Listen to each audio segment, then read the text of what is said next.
نحمده ونستعينه ونستغفره ونعوذ بالله من شرور أنفسنا ومن سيئات أعمالنا من يهده الله فلا مضل له ومن يضلله فلا هادي له أشهد أن لا إله إلا الله وحده لا شريك له وأشهد أن محمدا عبده ورسوله لا نبي بعده اللهم صل وسلم وبارك على سيدنا محمد بن عبد الله وعلى آله وصحبه ومن اتبع الهدى إلى يوم القيامة أما بعد فيا أيها الحاضرون أوصيكم وإياي بتقوى الله وطاعته كما قال تعالى يا أيها الذين آمنوا اتقوا الله حق تقاته ولا تموتن إلا وأنتم مسلمون. صدق الله. Hadirin saudaraku jamaah Jumat rahimakumullah. Mengawali khutbah pada siang hari ini, saya mengajak kepada jamaah sekalian dan juga kepada diri kami pribadi, marilah kita senantiasa berusaha dan terus berusaha meningkatkan kualitas iman dan takwa kita kepada Allah Subhanahu wa Ta'ala dengan cara menjalankan perintah-perintah Allah sekaligus menjauhi larangan-larangannya dengan sungguh-sungguh dan konsisten. Karena dengan takwa itulah nanti yang akan menjadi pintu keselamatan kita di dunia dan di akhirat. Hadirin jamaah Jumat rahimakumullah. Alhamdulillah, siang hari ini kita telah memasuki tanggal 2 bulan Rabiul Awal. Sebagaimana kita ketahui bahwa bulan Rabiul Awal adalah bulan lahir sekaligus bulan wafat junjungan kita, panutan kita Rasulullah Muhammad Sallallahu Alaihi Wasallam. Maka sudah seyogyanya bagi kita semua untuk membuka kembali sejarah beliau agar kita semakin bisa meneladani beliau. Yang tak kalah pentingnya memperbanyak sholawat kepada beliau agar kita kelak mendapatkan syafaat dari beliau. Amin. Hadirin jamaah rahimakumullah. Allah Subhanahu wa Ta'ala berfirman dalam surat Al-Ahzab ayat 21. Bismillahirrahmanirrahim. Laqad kana lakum fi Rasulillahi uswatun hasanatun liman kana yarjullaha wal yawmal akhir. Liman kana yarjullaha wal yawmal akhir wa dzakarallaha katsiran.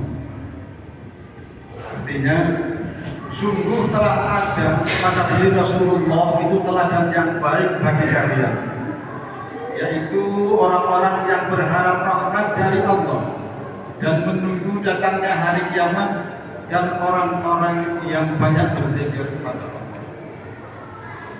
Hadirin jamaah Jumat rahimakumullah, semua orang punya keinginan hidup yang seperti apa bahagia itu.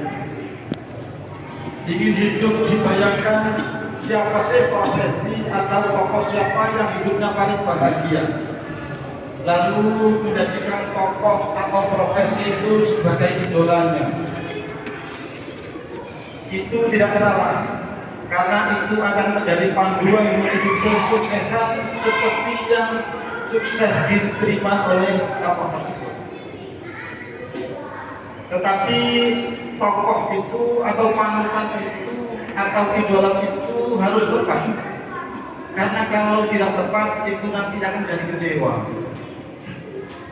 Banyak orang membayangkan hidup yang paling bahagia itu adalah seorang artis, tampan-tampan, cantik-cantik, kaya-kaya, terkenal, mobilnya mewah, rumahnya mewah, banyak fansnya di mana-mana, banyak pengagumnya, kemana-mana selalu tampak bahagia. Sehingga dari sana banyak orang mengidolakan hidup yang paling enak itu adalah artis.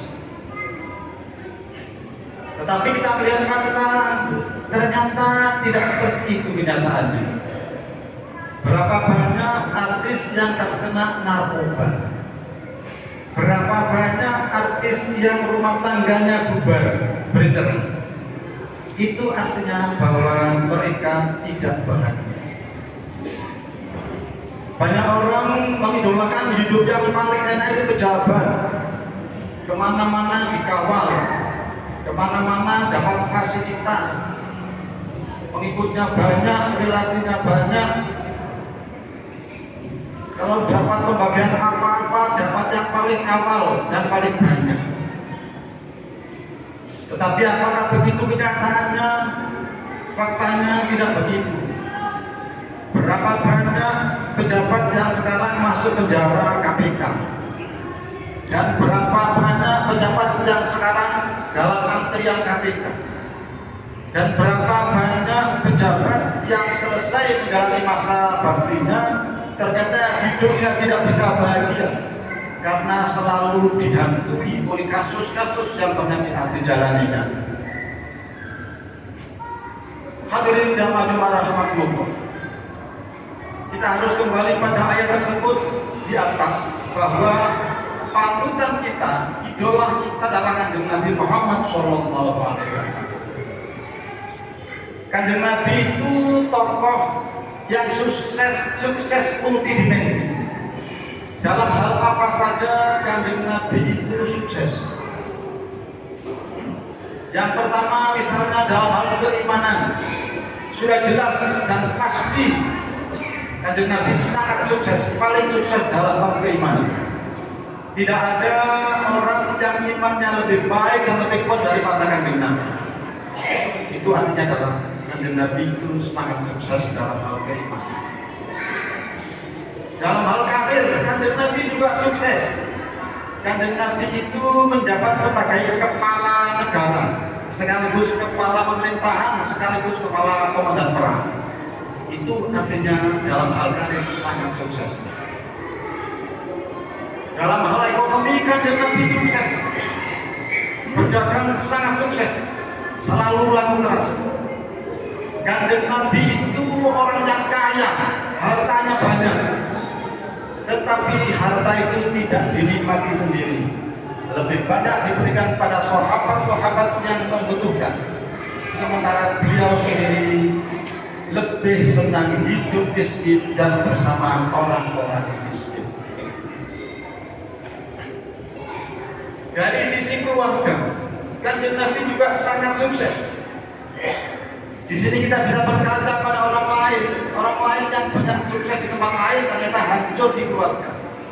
Tapi Kanjeng Nabi tidak. Kanjeng Nabi keluarganya juga sukses. Sampai beliau bersabda, "Baiti jannati, rumahku adalah surga." Itu artinya bahwa beliau bahagia.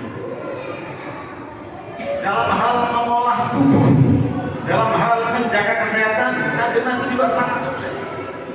Kanjeng Nabi itu tubuhnya sehat, posturnya atletis, perutnya six pack, kotak-kotak, ya. Apakah dulu ada istilah six pack? Tidak ada istilah zaman itu, tetapi faktanya ada dengan bahasa yang lain. Sahabat menggambarkan tubuh perut Nabi itu seperti batu bata yang dipokok, kotak-kotak.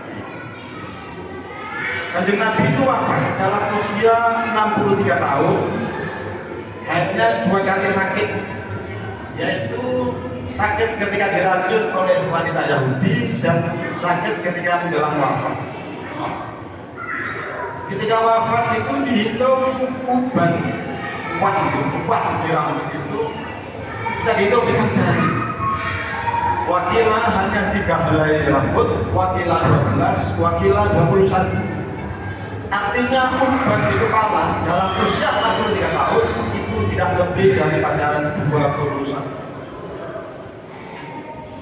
Hadirin jamaah Jumat rahmatullah, Allah Subhanahu wa taala berfirman dalam surat Al-Imran ayat 21, "Qul in kuntum tuhibbunallaha fattabi'uni yuhibbukumullahu wa yaghfir lakum wallahu ghafurur rahim. Katakanlah, kalau kalian cinta kepada Allah, maka ikutilah aku kanjeng Nabi. Maka Allah akan mencintai kalian dan mengampuni dosa-dosa kalian. Dan sesungguhnya Allah Maha Pengampun dan Maha Penyayang. Hadirin, lalu kita harus ikut kepada kanjeng Nabi dalam hal apa? Apa saja harus kita ikuti dari kanjeng Nabi, terutama yang menjadi sunnah beliau, baik dari perkataan, perbuatan ataupun kebiasaan. Dan terakhir hadirin, untuk khutbah pada siang hari ini, besok-besok di hari kiamat hanya kanjeng Nabi lah yang diberi izin oleh Allah untuk memberikan syafaat, untuk memberikan pertolongan kepada umatnya. Maka kita berdoa semoga yang pertama kita diakui sebagai umat beliau, dan yang kedua semoga kita bisa mendapatkan syafaat dari beliau. Amin Allahumma. A'udzu billahi minasyaitonir rajim. Bismillahirrahmanirrahim. Wasari'u ila maghfiratin min rabbikum wa jannatin 'arduha as-samawati wal ardh uiddat lil muttaqin. Barakallahu li wa lakum fil Qur'anil 'azim wa nafa'ani wa iyyakum bima fihi min al-ayati wa dzikril hakim. Wa taqabbal minni wa minkum tilawatahu innahu huwal ghafurur rahim.